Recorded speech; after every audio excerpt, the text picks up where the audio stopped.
Steph here on Democracy Now!, democracynow.org, The War and Peace Report. I'm Amy Goodman with Nermeen Sheikh.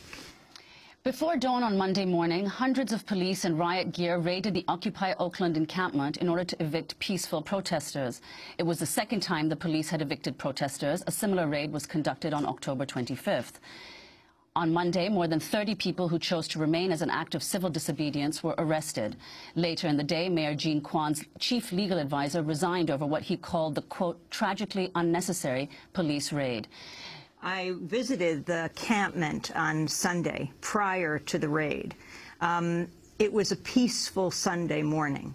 One of the people who happened to be right in front of Oakland City Hall at the Occupy Oakland encampment talked about why he was there. My name is Ali. How y'all doing? Hi. Have you been here from the beginning? Pretty much. And what do you want to see happen here? I mean, there's a lot of things. You know, I'm from Oakland. You know what I'm saying? So that for me to see changes, it's not a Wall Street thing, it's not a bank thing, but it's a social thing. You know what I'm saying? Everything that's been going on in Oakland, the homicides, schools being closed down, libraries being shut down, teachers being cut off, public workers getting laid off, work furloughs, everything that the city is supposed to be taking care of us on is not being done. You know, that's what I'm here for, is trying to get them to start taking care of us as a people in Oakland, California. I mean, this is minute. You know, this is a small thing right now if we look at it from Oakland's perspective, okay? But this is not small. We are a role model for the whole world, and that's what's going on. And how are the police dealing with this at this point? Can I be frank? I don't care. But I want to say it in different words, you know, but I don't care. You know, what the police think. I don't care what Mayor Quan think. I don't think what any politician think about what we're doing here, because what we're doing here is starting something new. You know what I'm saying? I don't deal with any type of politics situations or none of that. What I'm dealing with is this encampment of Oscar Grant Plaza, okay? That's the only thing, that's the only my concern. And why is it called Oscar Grant Plaza? I mean, you know, it's a representation of what's been going on in Oakland, California for a long time, with the oppression of poverty here, of the people of the community of Oakland. Okay, Oscar Grant was a young male who was pretty much handcuffed on a BART train with a 250-pound officer on his back, 6'4", okay, while he had another officer on his neck, and the officer pretty much pulled a gun and shot him in the back while he was still in handcuffs, laying down on the platform on his stomach. So I don't understand the threat in that, okay? And that's the threat of these corporations on our society and our community. It represents that. We are all on handcuffs. We are all on our back. We have no way of getting out of it. And they pretty much have got these guns on our back, and they're shooting us. It's a representation of a whole. And what do you think this encampment has accomplished? How long has it been out here? I mean, you know, this encampment has accomplished a lot. Okay, for myself, like, you know, we have discussions all the time, you know what I'm saying, and it comes to what society labels us as, you know, and this right here, this encampment has given the people a chance to change what those labels are. You know what I'm saying? Whether you've been called a black man who's a criminal, or Hispanic who's a car thief, or an individual who's a racist, this is a place where none of that exists, okay? Because if you come with those, you're going to have some type of change, okay? And pretty much what I've seen happen here, because of this, is our own world, our own community, our own society that's by the people. We feed people, okay? We house people, okay? Not just people, but families as well. You know what I'm saying? These people, if you go around West Oakland, the homeless encampments all across West Oakland are pretty much here. They are a part of the society, and they have to be recognized that they are here. You know what I'm saying? But everybody here is not a homeless individual. Some of us are hard-working class. You got these homeless people, crack addicts, heroin addicts, disabled people, right along with the same people that are doctors, lawyers, practitioners, chiropractors, teachers. We're all here together. Okay, we are parents, we are mothers, fathers, brothers, sisters.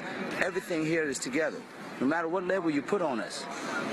You know, I'm a criminal, I'm a thug, I'm a convict, I'm a gangster, I'm a womanizer. But you know what, that's what society labeled me as. This society, I'm not none of those. I just met these people right here.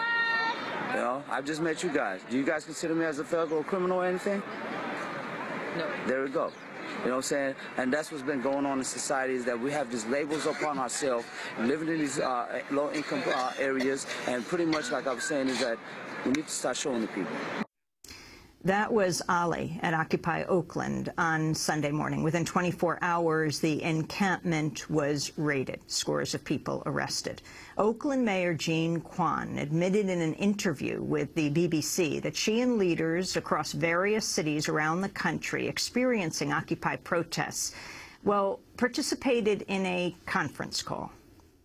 I was recently on a conference call of 18 cities across the country who had the same situation, where what had started as a political movement and a political encampment ended up being an encampment that was no longer in control of the people who started them.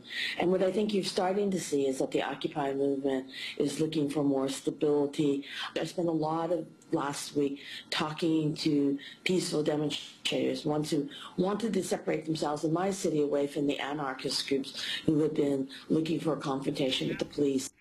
Well, as police forces violently crack down on protesters across the United States and Europe, we turn now to an author who looks at the increasing influence of military technology on domestic police forces. Stephen Graham is Professor of Cities and Society at Newcastle University in the UK. His book, Cities Under Siege, The New Military Urbanism, looks at the links between military counterinsurgency tactics deployed in war zones abroad and the methods of surveillance and control increasingly used in urban areas around the world. Stephen Graham, welcome to Democracy Now! Could you say a little bit about what the significance of your findings in the book were regarding the Occupy movements in the U.S. Particularly? Yes, well, the book really tries to look at the ways in which police forces are increasingly using sort of military ideas and military tactics at the domestic scale to confront particularly mobilizations in cities such as the Occupy movements that we're talking about here, and how those tactics and ideas and increasingly technologies have very close links through big security industrial complexes to the moves in the military towards a really intense focus on cities and on counterinsurgency tactics in sort of war zone cities such as Baghdad and Kabul. Right. In a CNN article that appeared yesterday, the author talks to a police officer who reports that now the kind of equipment that's accessible to the police includes machine guns, tasers, and also that larger and mid-sized police departments in the U.S. now have access to tanks. Can you say something about how this happened? Well, there's been a long-standing shift in North America and Europe towards paramilitarized policing, using helicopter-style systems, using infrared sensing, using really heavy militarized weaponry. That's been long-standing, fueled by the war on drugs and other sort of explicit campaigns. But more recently, there's been a big push since the end of the Cold War by the big defense and security and IT companies to sell things like video surveillance systems, things like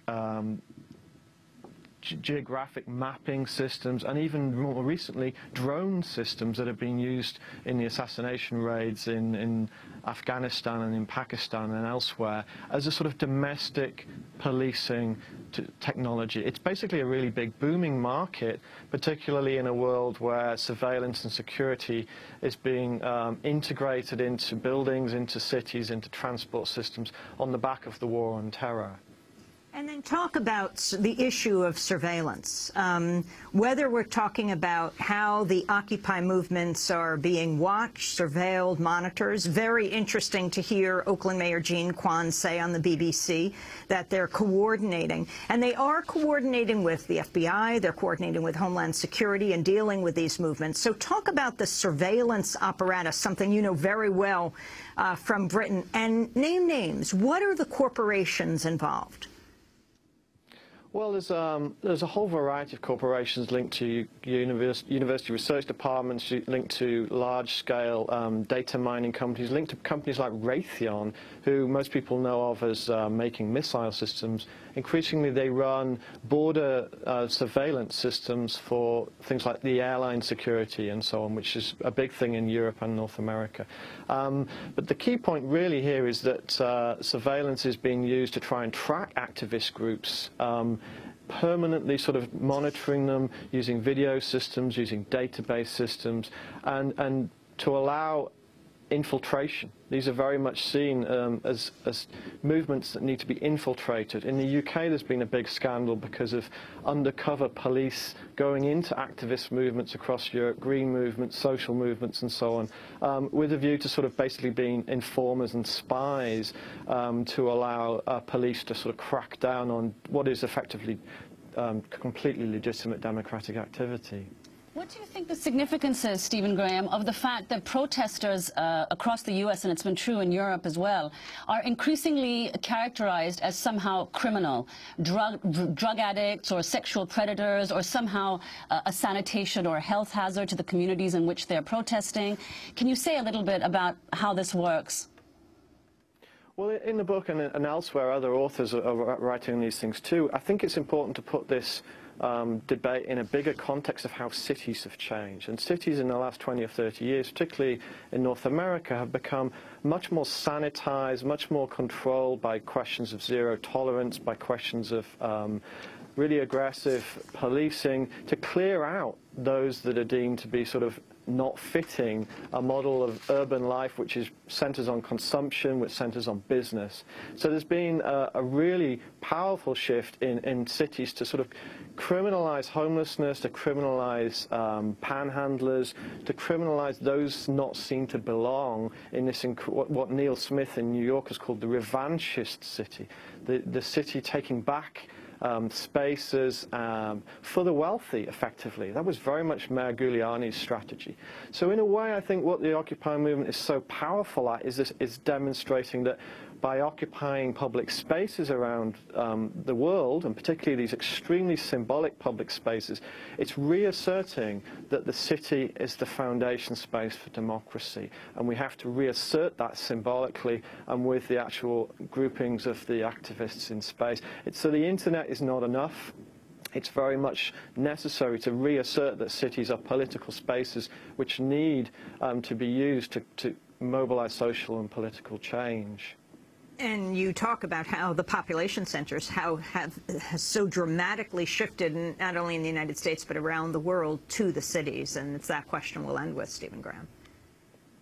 Absolutely. Well, I mean, last year we moved past the moment where 50% of the world was living in cities. By 2050, 75% of the world's population will be living in cities. But too often, political and military power is controlled by people who see cities purely as threats, purely as sites of unrest, sites that need strong military and security control. And what's so wonderful about the Occupy protests is that there's a different and much more hopeful idea of cities being pushed there in a world where we have a really radical crisis and a radical sense of illegitimacy for the social model that we're all still having to live under. Stephen Graham, I want to thank you for being with us. His book is called Cities Under Siege, The New Military Urbanism. And that does it for our broadcast. Democracy Now! Is produced by Mike Burke, Renee Feltzer, and Mate Nermeen Sheikh, Steve Martinez, Sam Alkaf, Hani Masud, Ravi Karen Ryan, Deborah Odina Guzder, Manal Khan. I'm Amy Goodman.